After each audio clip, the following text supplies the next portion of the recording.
Let's start by looking at the oscillators. Now, whilst most of the controls relating to the oscillators are in the VCO1, VCO2 sections here on the left hand side, there are some controls elsewhere, so there will be a little bit of jumping backwards and forwards.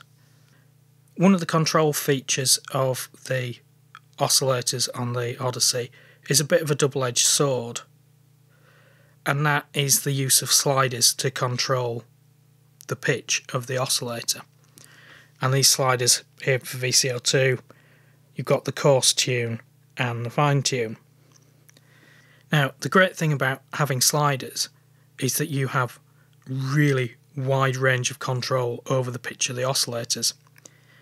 And the downside of that is you have a wide range of control of the pitch of the oscillators, so you can't quickly turn a switch, a position, to move the oscillator up an octave, or another notch to do up another octave, or quickly flick it 3 positions around to take it down 3 octaves. You've got all this control over the pitch, so it's not easy, it's not quick and easy to change the pitch of the oscillators. And if you do play around with them, you've then got to tune the oscillator with a guitar tuner, or tune it to the other oscillator, which can be time consuming. So let's take a look at the range that you get from the oscillators. The Odyssey has a 3-octave keyboard. There's a transpose lever that will go up 2 octaves or down 2 octaves. It's in the middle position.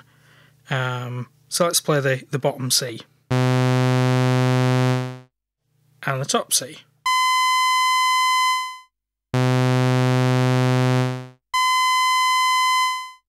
And this is with the coarse tune slider, which goes from 20 Hz up to 2 kHz. This is with it in the middle position around 200 Hz.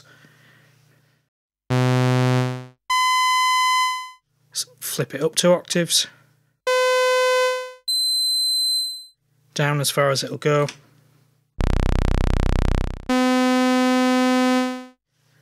So that's quite a wide range of frequencies already. And that's without moving the coarse tune slider. So let's do that now.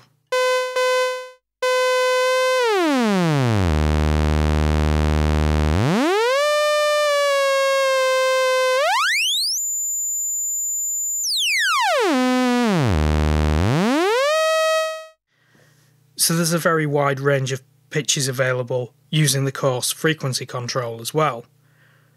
So using the transpose and that slider together, you've got a massive range on this instrument. So let's flip it down and put the slider right down at the bottom. And that's quite a slow rate of clicks. Sweep the slider.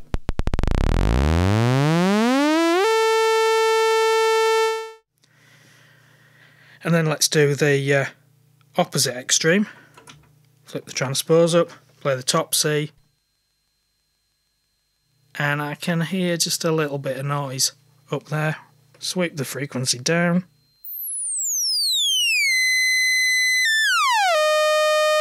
And that slider's a bit sticky.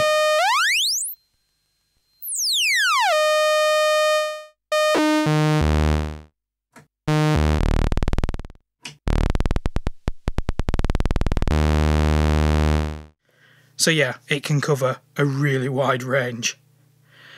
And oscillator 1 is now nowhere near in tune. So I'll have to bring in oscillator 2 and tune it to that.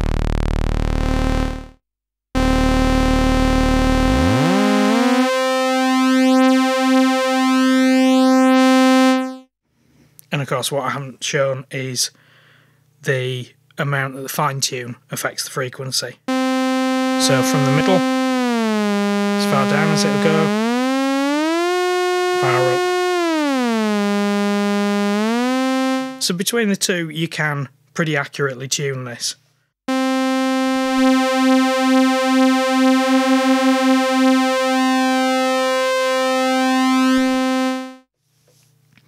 So yeah, I've been darting over here to the audio mixer, which is where you can mix the different sound sources, the oscillator, the noise, the ring mod, and you can select what audio sources you want to then go through the filter and the amplifier. And not only can you alter the volume of VCO1 and VCO2,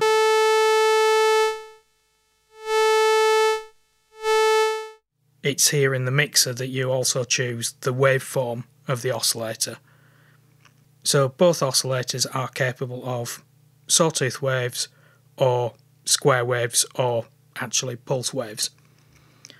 So currently VCO1 is set sawtooth, so this is what it sounds like.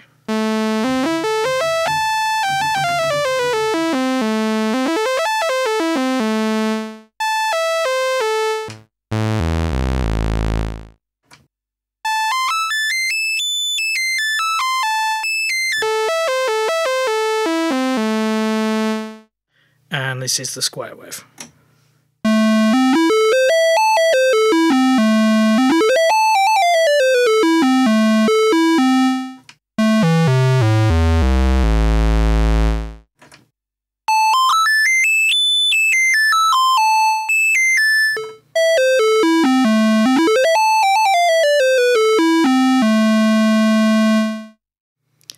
Now, the two oscillator sections look very similar.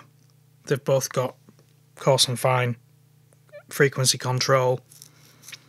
There's a switch here, and then you've got 4 sliders down here at the bottom with 3 switches under, and the same again in VCO2. And for the most part they do function the same, but there's just a couple of differences, and these differences are subtle but very powerful and quite important.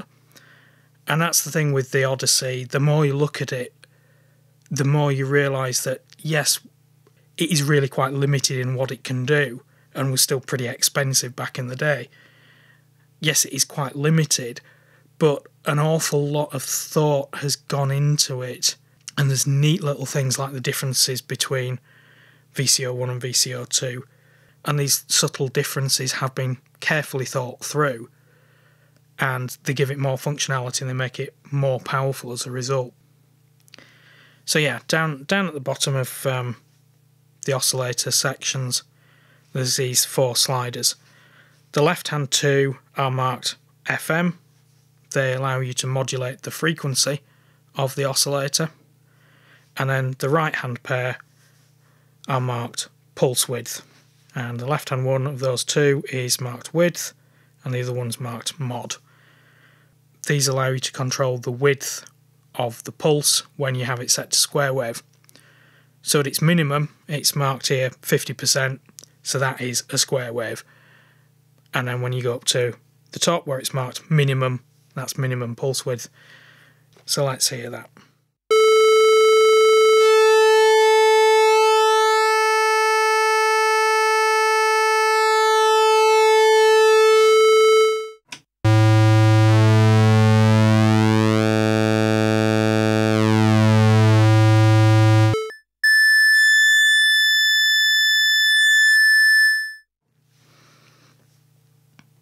So you can manually alter the pulse width or modulate the pulse width by moving the slider up and down, but the more you do that, the quicker you're going to wear out the slider. So with the right hand one, this is pink topped because with the switch in the upper position, this is controlled by the low frequency oscillator, the LFO. So this is modulating the pulse width with the LFO, so LFO PWM.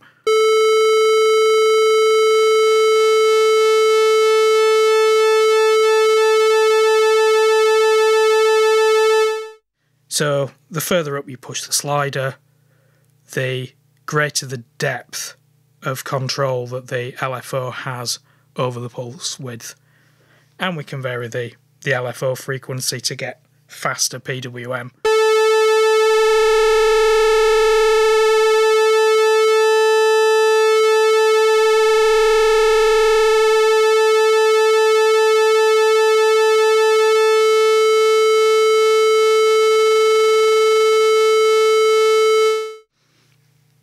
course, you don't have to have the pulse width slider set at square wave. You can have that set anywhere you want, and also have pulse width modulation.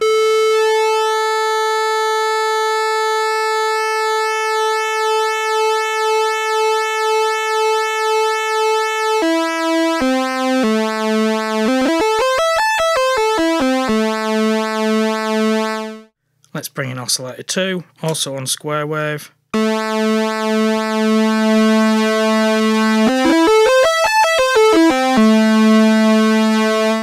And that gives a really nice big sound.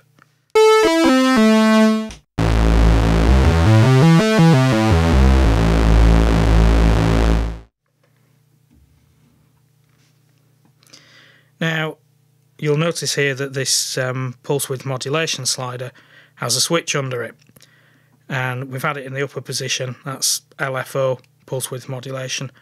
In the lower position it's marked ADSR, and this means that you can sweep the pulse width with the envelope generator, and this will give you a sound something like this, which actually isn't doing anything much at the moment because the sustain level is at maximum and not much else is going on. But if I bring the sustain down and put a bit of a slow attack on, and this is another really stiff slider.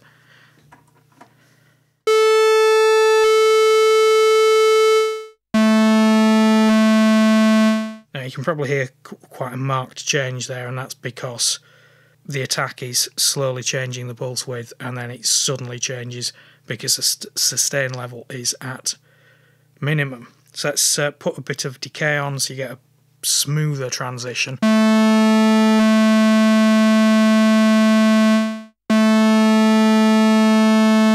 Let's actually move that up a bit so you get more of an effect.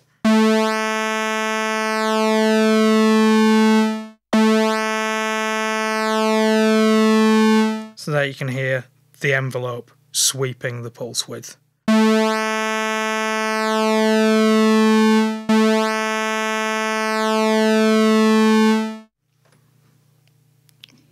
A bit more sustain.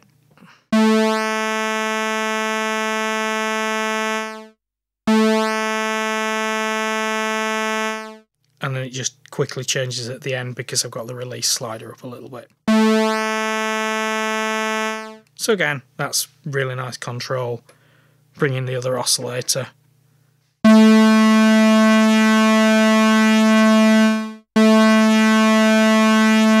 And it gives you a really nice sound of oscillator 1's timbre changing relative to oscillator 2. So that's the pulse width control when you've got the VCO set to square wave. And VCO2 works in exactly the same way with its two sliders.